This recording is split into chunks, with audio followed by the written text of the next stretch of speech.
जाओगे तो ऊंट के मूत्र पेशाब की बोतलें मिलेंगी।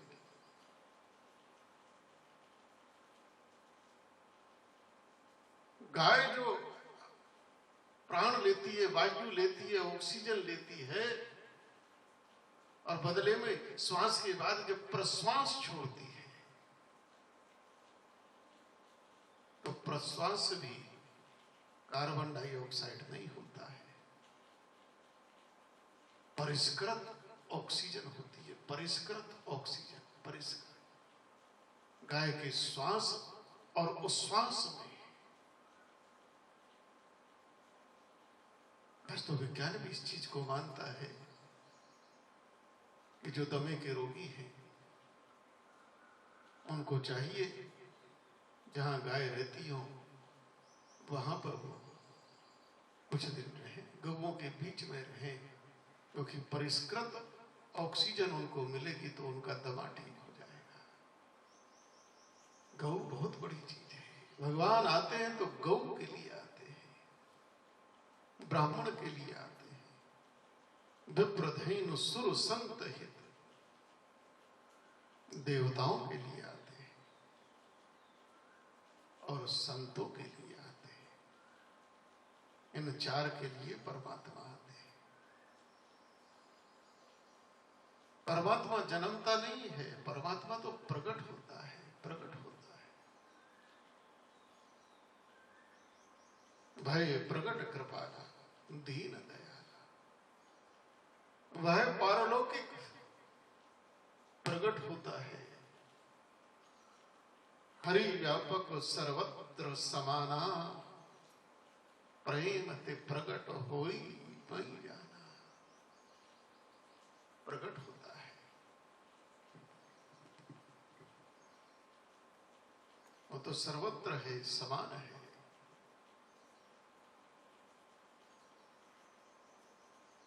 एक बार एक साधु से एक राजा ने प्रश्न किया। एक साधु राजा के दरबार में कहीं पहुंचे, राज्य में पहुंचे। राजा आया, साधु को प्रणाम किया और कहा, आप साधु हैं, मैं आपको नमस्कार करता हूं, परंतु मैं आपके सिद्धांत को नहीं मानता। आपका सिद्धांत क्या है? आप कहते हैं भगवान है। भगवान है तो कहां है? नजर क्यों नहीं आते? दिखाई क्यों नहीं देते? मिलते क्यों नहीं है? साधु मुस्कुराने लगे, कहने लगे, राजन, इतनी दूर से हम चलकर आए हैं और तुमने आते ही प्रश्न दाग दिया। अरे पहले कुछ आओ भगत करो, कुछ खिलाओ पिलाओ, तब पूछो। महाराज गलती हो गई, क्षमा करें, बताइए क्या आपकी सेवा में उपस्थित किया जाए? बोले, राजन थोड़ा दूध को, हम दूध लेंगे। राजा ने आदेश किया, एक बर्तन में दूध आ गया। और जब दूध आ गया तो साधु अपना हाथ उस दूध में घुमाने लगे। राजा ने पहले सोचा, देख रहे होंगे कि ये ठंडा है कि गर्म है, लेकिन वो तो हाथ घुमाए जा रहे हैं, देख रहे हैं, बार बार निकाल रहे हैं, बार बार डाल रहे हैं, निकाल रहे हैं। राजा ने सोचा, हो सकता है इन्होंने विचार करा हो, इसमें मीठा डाला होगा, उसको मैं घोल के तब पीता हूं। लेकिन इतनी देर हो गई, मीठा भी होता तो कब का घुल गया होता। महाराज ये आप कर क्या रहे हैं? राजा को लगा ये अजीब साधु है, बेवकूफों जैसी हरकत कर रहा है, पागलों जैसी।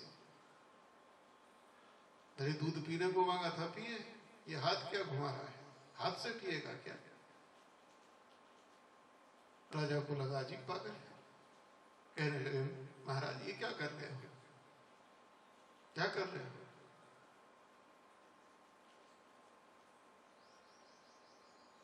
साधु मुस्कुराने लगे, कहने लगे राजन मैंने सुना है, और जो मैंने सुना है क्या सच है? बोले क्या महाराज? बोले मैंने सुना है कि दूध में मक्खन होता है। राजन क्या ये सच बात है? दूध में मक्खन होता है? अब राजा कहने लगा महाराज ये कौन सी बड़ी बात है, बच्चा बच्चा जानता है दूध में मक्खन होता है, दुनिया जानती है दूध में मक्खन होता है, मक्खन होता ही दूध में। छोटी सी बात। बोले राजन तुम भी मानते हो? बोले महाराज मैं क्या, तो बच्चा बच्चा मानता है, मानता नहीं जानता है कि दूध में मक्खन है। केवल मानने की बात नहीं है, मानना अलग है, जानना अलग है। हम मानते भी हैं और जानते भी हैं कि मक्खन दूध में ही होता है। तो राजन मैं इस दूध में वही मक्खन खोज रहा हूं, वही मक्खन ढूंढ रहा हूं, मक्खन मिल नहीं रहा मेरे को, मक्खन दिख नहीं रहा मेरे को। राजा हंसने लगा, महाराज दूध से मक्खन ऐसे थोड़ी प्रकट होता है, ऐसे थोड़ी निकलता है, उसके लिए तो बहुत कुछ करना पड़ता है, बहुत कुछ करना पड़ता है। महात्मा हंसने लगे, कहने लगे राजन इस चर अचर विराट में परमात्मा ऐसे ही व्याप्त है और तुम ऐसे ही देखना चाहते हो, बिना साधन किए, बिना भजन किए, बिना जप किए, बिना तप किए, बिना श्रद्धा, बिना विश्वास के।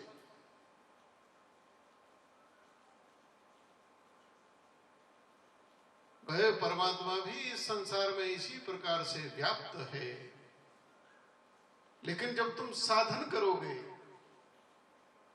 जिस प्रकार से दूध से मक्खन को प्रकट करने में, निकालने में श्रम करना पड़ता है, साधन करना पड़ता है, यत्न करना पड़ता है, युक्ति करनी पड़ती है,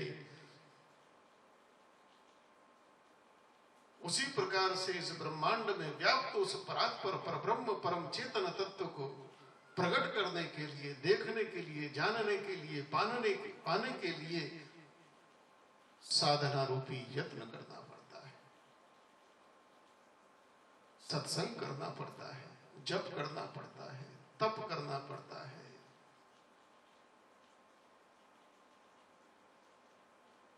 बहुत यत्न। हरि व्यापक सर्वत्र समाना, परमात्मा सर्वत्र समान है और व्याप्त है, लेकिन प्रेम ते प्रकट हो ही में जाना।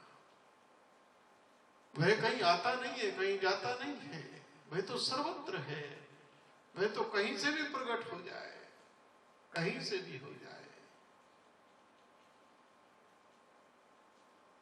लेकिन होता प्रकट है। प्रेम से जन्मता नहीं है, जन्मता वह है जो नहीं था और एक दिन नहीं रहेगा, लेकिन प्रकट वह होता है जो विद्यमान है, वही तो प्रकट होगा, वही तो होगा।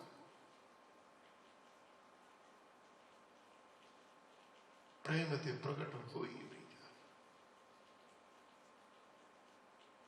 मैं इस तत्व की चर्चा में आज प्रारंभ किया था।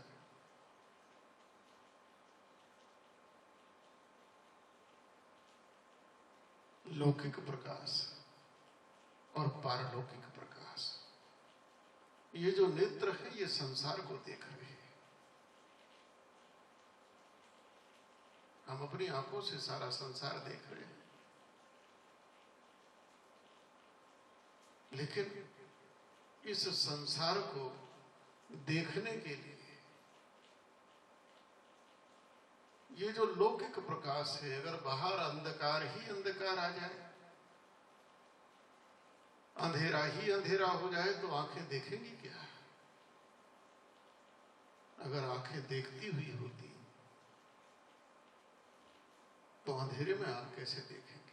अंधेरे में कैसे पता लगेगा कहाँ गड्ढा है, कहाँ पहाड़ है, कहाँ ऊंचा है, कहाँ नीचा है? संसार तो है, लेकिन लौकिक प्रकाश नहीं है। इसलिए लौकिक प्रकाश नहीं है तो लौकिक संसार का भी दर्शन ये आंख रहते भी नहीं कर सकोगे। बाहर लाइट बंद, लेकिन बाहर लाइट है, सूरज है, रोशनी है, मसाल है, लेकिन अंदर का पारलौकिक प्रकाश बंद हो जाए, अंदर जो ज्योत जल रही है, जो पारलौकिक ज्योत जल रही है, अगर वह ज्योत बंद हो जाए तो आंखें तो हैं, रोशनी भी है, उजाला भी है, पर संसार रहेगा, दिखेगा। ये दिखने वाला नहीं है। ये लौकिक संसार को भी देखने के लिए केवल लौकिक संसार नहीं, लौकिक प्रकाश नहीं, लौकिक प्रकाश के साथ साथ पारलौकिक प्रकाश भी चाहिए, अंदर का प्रकाश भी चाहिए। अंदर की ज्योत अगर बंद हो गई, मुर्दा आदमी क्या देखेगा? मुर्दा क्या देखेगा? मुर्दा हो गया आदमी, लोग रो रहे, चारों तरफ खड़े हो गए और मतलब से रो रहे, वो उसके लिए नहीं रो रहे। अरे पिताजी चले गए, हमारे लिए क्या छोड़ कर गए, हमको तो कुछ बता के भी नहीं गए, कहाँ रख गए कहाँ नहीं रख गए हैं, रो रहे मतलब के लिए, रो भी रहे हैं, बोल भी रहे हैं, लेकिन मुर्दा आदमी सुनेगा नहीं। कान तो है मुर्दे के, लेकिन क्या मुर्दा उठकर बताता है कि हाँ चिंता ना करो, मैं मर गया कोई बात नहीं, लेकिन मैं बता रहा हूं तुमको कि मैं हाँ कहां कहां मैंने क्या क्या रखा हुआ है। आज तक कोई मुर्दा बताने नहीं आया।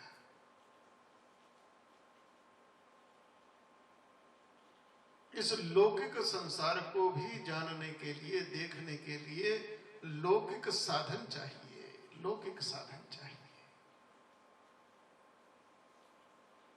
और लौकिक साधन क्या है? लौकिक प्रकाश और परम प्रकाश, क्योंकि यह लौकिक प्रकाश प्रकाशित ही परम प्रकाश से हो रहा है। अगर परम प्रकाश नहीं है, पारलौकिक प्रकाश नहीं है, तो वह परमात्मा तत्व का प्रकाश नहीं है, तो लौकिक प्रकाश प्रकाशित हो ही नहीं सकता, नहीं हो सकता। अंदर की ज्योति अगर बुझ गई तो ये आंख, ये नाक, ये कान, ये सब कुछ बेकार है, सब बेकार है। लेकिन वो जो अंदर की ज्योत है, बाहर का प्रकाश बंद हो गया, बाहर अंधेरा ही अंधेरा है, आंखें बंद कर लो तो अंधेरा ही अंधेरा है, लेकिन अंदर तो ज्योत जल रही है। और जो अंदर ज्योत जल रही है वो क्या दिखाना बंद कर देती है?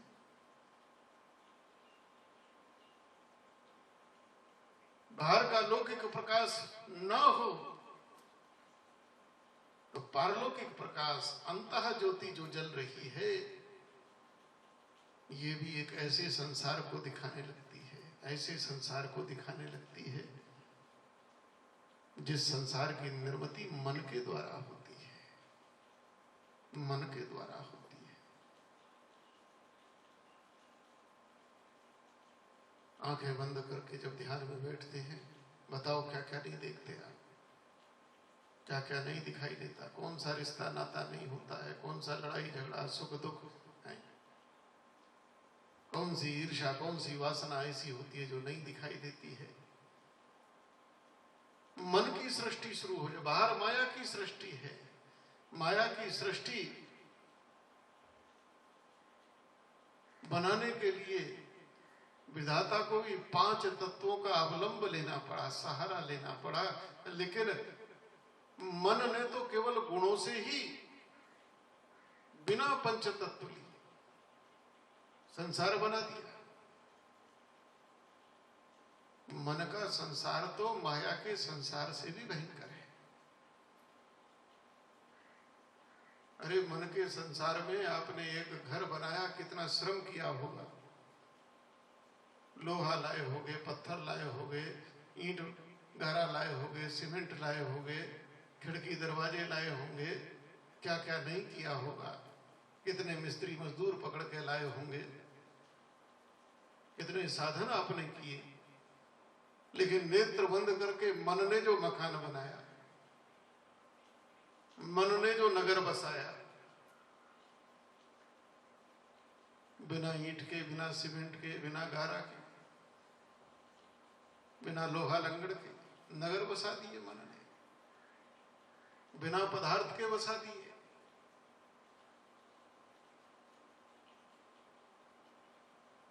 कभी विचार करो इसको। और ऐसा नहीं है, उस मन रूपी संसार में हमको घुमा दिया। विचारों में मन क्या है? अंदर के विचार ही तो मन है। गुणों से उत्पन्न जो विचार है यही तो मन है। और उन विचारों में तादात्म्य कर दिया, उन विचारों में हम लड़ भी रहे हैं, हम हंस भी रहे हैं, हम रो भी रहे हैं, हम दौड़ भी रहे हैं। मन की गति।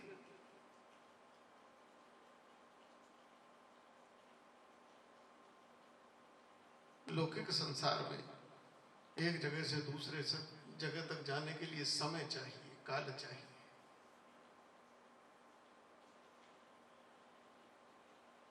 लेकिन मन के संसार में क्षण नहीं लगता, कहां से कहां, कहां से कहां मन दुनिया बना देता है और दुनिया का हिस्सा हमें बना देता है।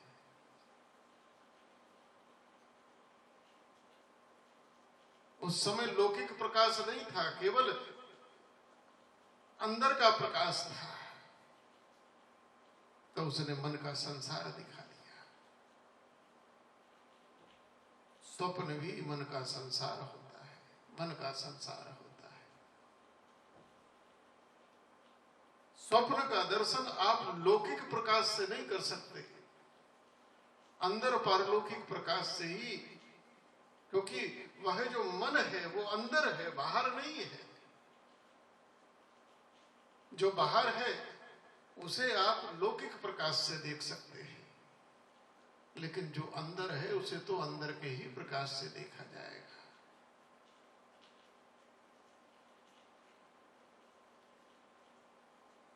स्वप्न पारलौकिक प्रकाश से आप देख रहे हैं,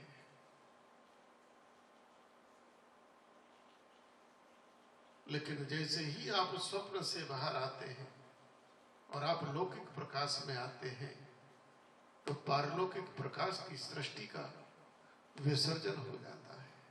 जो अभी जिस स्वप्न में आप खोए थे, जिन ख्यालों में आप खोए थे, जिन विचारों में आप डूबे थे, जो स्वप्न में आप देख रहे थे,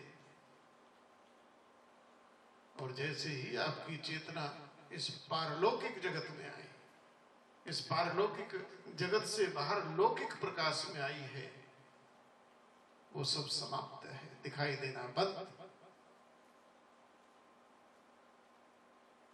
क्योंकि पारलौकिक प्रकाश से आप सूक्ष्म का ही दर्शन कर सकते हो, स्थूल का दर्शन नहीं होगा। स्थूल का दर्शन करने के लिए, पदार्थ का दर्शन करने के लिए लौकिक प्रकाश चाहिए।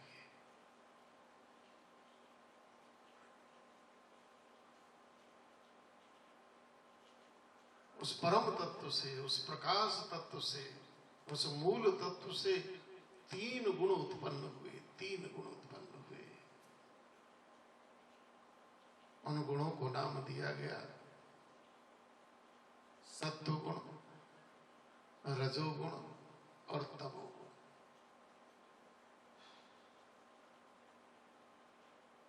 दुनिया की सभी संप्रदायों ने इस चीज को माना है, इसको मान्यता दी है। मैंने पहले ही कहा था कि जहां 5 तत्व सनातन हिंदू संस्कृति ने माने हैं, इस्लाम की दुनिया ने यूरोप